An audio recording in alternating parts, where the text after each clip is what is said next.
पुरानी पेंशन की बहाली के मुद्दे पर आंदोलित सरकारी कर्मचारियों ने केंद्र की नरेंद्र मोदी सरकार के खिलाफ खुली जंग का ऐलान कर दिया है और उसका कारण यह है कि लगातार शेयर बाजार में भारी गिरावट है। शेयर बाजार में भारी गिरावट के नाते से 91 लाख सरकारी कर्मचारियों का भविष्य अधर में अटक गया है और केंद्र की नरेंद्र मोदी सरकार को कुछ रास्ता सूझ नहीं रहा है कि आखिर सरकारी कर्मचारियों के इस घाटे को कैसे दूर किया जाए। और लगातार सरकारी कर्मचारियों को जो घाटा लग रहा है उसके नाते से सरकारी कर्मचारियों का गुस्सा अब सातवें आसमान पर है और वो लगातार केंद्र की नरेंद्र मोदी सरकार से निर्णायक भूमिका निभाने के लिए कह रहे हैं। और उसका कारण यह है कि पुरानी पेंशन की बहाली के मुद्दे पर आंदोलित सरकारी कर्मचारी अपने भविष्य को लेकर के सबसे ज्यादा चिंतित हैं। दरअसल शेयर बाजार में लगातार हो रही गिरावट से जहां एक तरफ निवेशकों को भारी नुकसान हो रहा है, वहीं एनपीएस में शामिल सरकारी कर्मियों को भी इससे तगड़ा झटका लगा है। National mission for old pension scheme Bharat के अध्यक्ष डॉक्टर मनजीत सिंह पटेल के मुताबिक पिछले 7 दिनों में 91 लाख से अधिक एनपीएस कर्मियों को 3% का नुकसान हो चुका है। 7 दिन पहले हमारे एनपीएस अकाउंट में यानी कि जो सरकारी कर्मचारी थे 28,000 रुपए से घट करके 44.71 लाख रुपए रह गए हैं और उसके बाद अब 44.43 लाख रुपए ही बचे हुए हैं। शेयर मार्केट के गिरने से नुकसान हो रहा है कि कोरोना संक्रमण के दौरान भी एनपीएस कर्मियों को तगड़ा नुकसान हुआ था। बतौर डॉक्टर पटेल इन 7 दिनों का हिसाब अगर देखेंगे तो पाएंगे कि यूटीआई की यूनिट वैल्यू घट करके 46.54 रुपए से घटकर अब 45.19 रुपए रह गई है। एलआईसी की यूनिट जो है वो 45.73 रुपए से घट करके 45.44 रुपए रह गई है। हालांकि एसबीआई की यूनिट वैल्यू जो है वो 45.77 रुपए से 46.24 रुपए यानी कुछ ही बड़ी है। ताजा अपडेट जैसा आएगा हम आपको बताते रहेंगे आगे।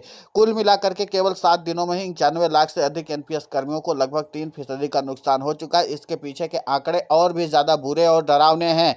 पिछले दिनों कार्मिक मंत्रालय के साथ हुई मीटिंग में भी national mission for old pension scheme Bharat ने इस बात पर पूरा फोकस किया था कि कर्मचारी अंशदान पर जीपीएफ के ब्याज के बराबर ब्याज की गारंटी देकर उसे पैसे को शेयर बाजार की अनिश्चितता से दूर कर दिया जाए। कर्मचारी नेता के अनुसार अगर ब्याज अधिक हो तो सरकार अपने अंशदान में एडजस्ट करे और यदि कम हो तो उसको पूरा करे। सेवानिवृत्ति, अनिवार्य सेवानिवृत्ति, स्वैच्छिक सेवानिवृत्ति पर कर्मचारी अंशदान की वापसी करके सरकारी अंशदान को वापस करने के बदले ओपीएस के अनुसार पेंशन देने की व्यवस्था की जाए, तभी सरकारी कर्मचारी अपना आंदोलन बंद करेंगे। उससे पहले यह संभव नहीं है। ऐसा करने से सरकार को न केवल उसका अंशदान मिलना संभव होगा बल्कि बिना किसी विशेष बोझ के पेंशन के वित्तीय मसले को भी सुलझाया जा सकेगा। सरकार को इस बाबत आगे बढ़ना चाहिए।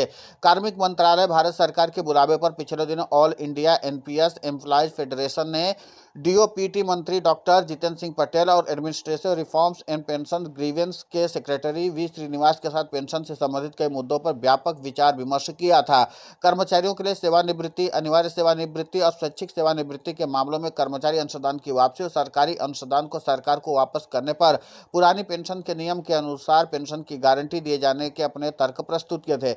पटेल ने बताया कि बिहार से हर रोज सैकड़ों फोन आ रहे हैं जहां पर बहुत से सरकारी कर्मचारी एनपीएस में 13 से 15 साल की रेगुलर नौकरी करने के बाद रिटायर हुए, जबकि उनकी कुल सेवा 25 वर्षों से भी अधिक की रही है। बिहार के कर्मियों का कहना है कि उन्हें 1500 रुपए से लेकर के 3000 रुपए तक की पेंशन मिल रही है। यही नहीं, बिहार सरकार ने अभी तक केंद्र सरकार के 30 मार्च 2021 के डेथ एंड डिसेबिलिटी ओपीएस विकल्प की सुविधा वाले नियम को भी लागू नहीं किया है। इस बाबत मुख्यमंत्री नीतीश कुमार से आग्रह किया गया है कि हजारों कर्मियों एवं उनके परिवार को दुखी और असहाय है, सभी कर्मियों को ओपीएस का लाभ देकर के उनके बुढ़ापे की सुरक्षा और सामाजिक आर्थिक सुरक्षा भी सुनिश्चित करें।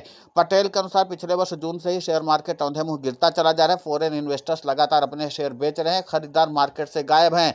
ऐसे में अगर कोई है जो मार्केट को सहारा दे सकता है तो वो है हर महीने 91 लाख सरकारी कर्मचारियों की सैलरी का 10% हिस्सा और सरकार का 14% हिस्सा जो शेयर मार्केट में जा रहा है। यह रकम तकरीबन 12,000 करोड़ रुपए प्रति माह बढ़ती है। सरकार को समझना चाहिए कि ऐसी विकट परिस्थितियों में जिस पैसे से मार्केट क्रैश होने से बचा हुआ उसे कम से कम सरकारी कर्मचारियों के अंशदान पर तो जीपीएफ के बराबर ब्याज की गारंटी दे देनी चाहिए। लेकिन केंद्र की नरेंद्र मोदी सरकार सरकारी कर्मचारियों की इन बातों पर जरा गौर करने की मिजाज से दिखाई नहीं दे रही है।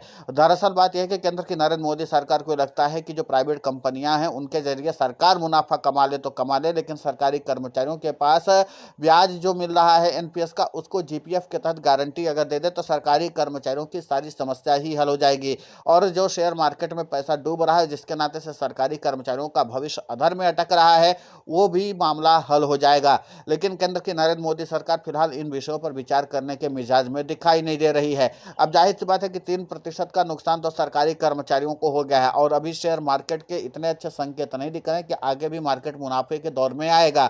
जब मार्केट मुनाफे के दौर में नहीं है, सरकारी कर्मचारियों का प्रतिमाह पैसा लगातार इस मार्केट में झोंका जा रहा है, जिसमें अच्छे रिटर्न की उम्मीद अब लगभग ना के बराबर है। अब ऐसे में सरकारी कर्मचारियों का गुस्सा भी वाजिब, लेकिन केंद्र की नरेंद्र मोदी सरकार इस मामले पर चुप है। इसी के नाते से सरकारी कर्मचारियों का गुस्सा सातवें आसमान पर है, और प्रधानमंत्री नरेंद्र मोदी की भी टेंशन सरकारी कर्मचारी बढ़ा रहे हैं।